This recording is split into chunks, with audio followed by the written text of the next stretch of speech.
I had to compete with 138 candidates. And between all of them, only one female candidate for this position. All I had was my talent and my education, nothing else. At 27, Zarifa Ghaffari is the youngest mayor in Afghanistan and one of the first women to hold the position. My biggest fault is being a woman in Afghanistan and being a female mayor. It's the biggest challenge. Sometimes my gender becomes my crime. My gender becomes a reason that people could easily disown me, could easily target me. I believe one day, if they could reach me, they won't let me alive.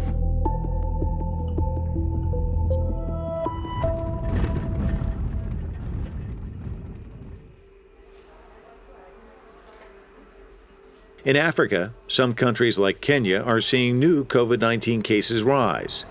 This is one reason why Kenyan authorities decided to designate parts of Nairobi's Kenyatta National Hospital as a COVID-19 treatment center.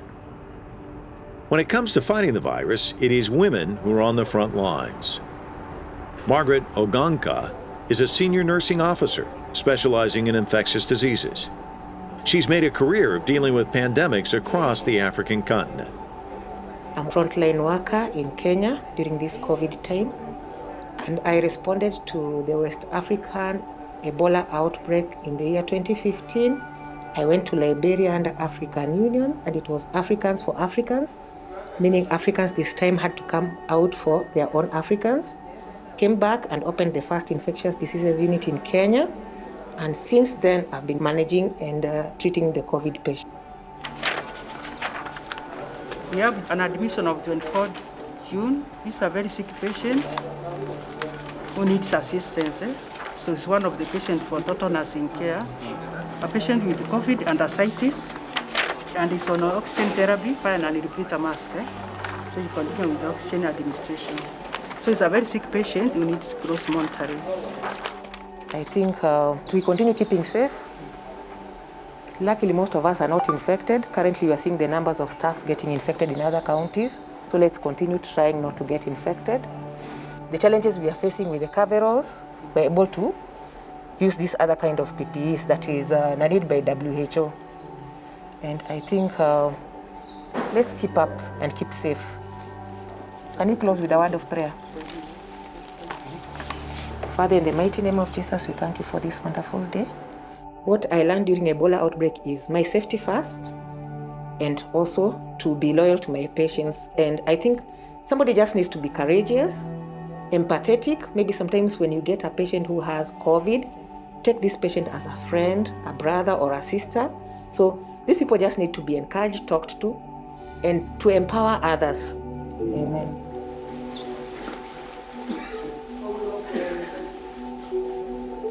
Only the most severe cases of COVID-19 are now brought into hospitals in Kenya in order to keep the limited beds available for those in need. This hospital only has 75 beds. The patients are very sick compared to our first patients. Most of them are on oxygen. Though at count, our mortality rate is still on the lower side, but this time round we are seeing very, very sick patients. Most of the time when we see somebody very sick, the person maybe could be having another illness, which is maybe a disease that has made the person to be immunocompromised. Ukoje Judy? Unaendeleaje?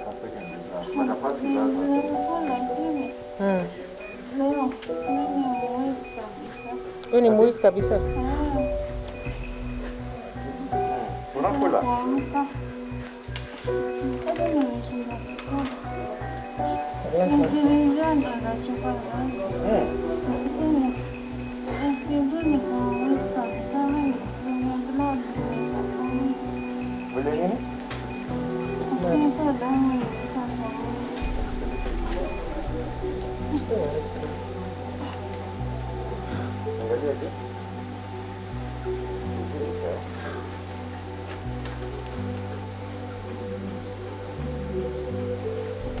Sorry, Minja.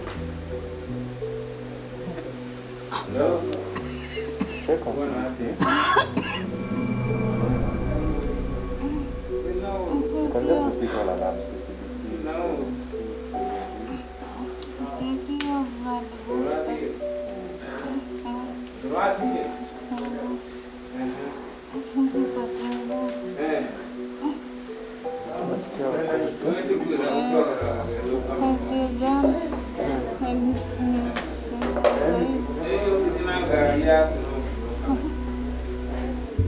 Losing a patient first things first is not easy, because at the beginning we realized a patient was coming very stable and the patient sleeps and dies. So when you start seeing a patient deteriorating, you get traumatized, because maybe for the past 14 days this person has not been able to see his or her family. So this patient is dying, and is dying not surrounded by his or her close relatives.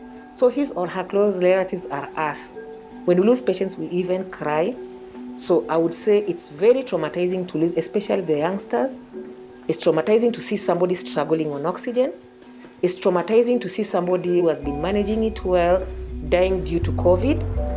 It is so sad.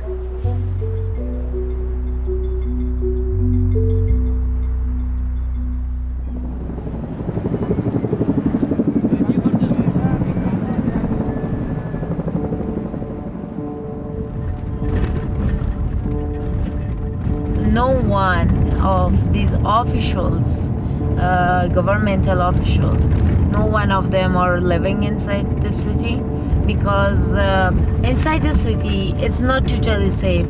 6 days a week, Zarifa commutes to her office in Maidan Shar, an hour-long journey on one of the deadliest highways in Afghanistan.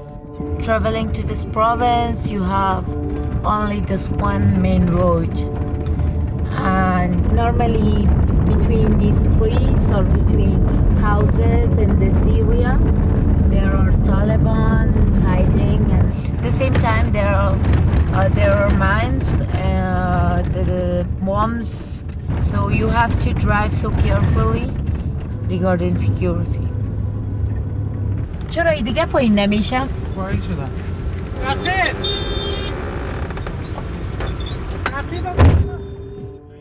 She has narrowly survived 3 assassination attempts, one while her fiancé was in the car. This area is a little bit dangerous, so right now we are stuck in a traffic crash, so we need to clean the road to get out faster from this crash, because anything can happen here. In March, that was a targeted attack on me. They fired more than 8 bullets on my car, and one bullet was so close to to the head of my fiancé. هماغه و چې کله موږ خپل سرونه موټر کې په چوکیو کې ښکته کړل او دا ټول هغه زموږ د سر او سینې په استقامت فایر شوي مرمۍ او ټولې خطا لاړې په مخ لاړه شي، خو زه کله ناکله متوجه کوم چې نه موږ درته وطن ته ضرورت لري، ته باید زر ونه مرې. The reason that I'm targeted is just I'm against Pakistan, I'm against Taliban, I'm against everyone who really thinks of destroying this country, destroying our achievements. So when you are standing by your country, when you are standing your ground for doing great for your people and country in Afghanistan, definitely you will be targeted and definitely you will face problems. Before the Taliban was removed from power, women in Afghanistan could not become mayors or even go to school. Some fear the Taliban could come back into power, threatening 2 decades of gains for women's basic rights. This is the entrance gate of a municipality office as well the governor's office. The only thing that Taliban want is to quiet me, to stop me.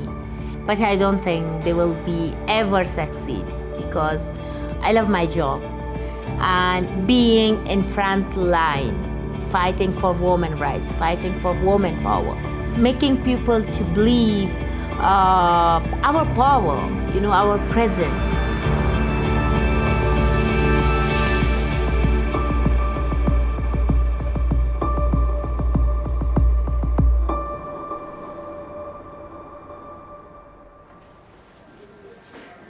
In caring for COVID-19 patients, many healthcare workers face mental stress, not only dealing with the pain of losing patients, but also having anxiety about spreading the virus to their children and families. Every day when I get home, I'm scared, like, what if today I'm exposed? Since March, I think my lifestyle has changed. I've been a little bit distant with my family. Unfortunately, my husband is diabetic. And being in the group of people who are vulnerable to getting COVID, I'm always worried. At the beginning, I used to like to test every week, every 2 weeks. Most of the time I'm at work, and the few minutes or the few days I'm at home, we are not in close contact. I do not eat in the same dining table with my kids. I use disposable plates, cups, and spoons. We do not share, just in case I am infected. I keep doing my tests, I'm not infected. So maybe I'm just thinking protecting my face, nose, and mouth has contributed to me not being infected and me not infecting my family. Uko sawa sasa? Okay, thank you.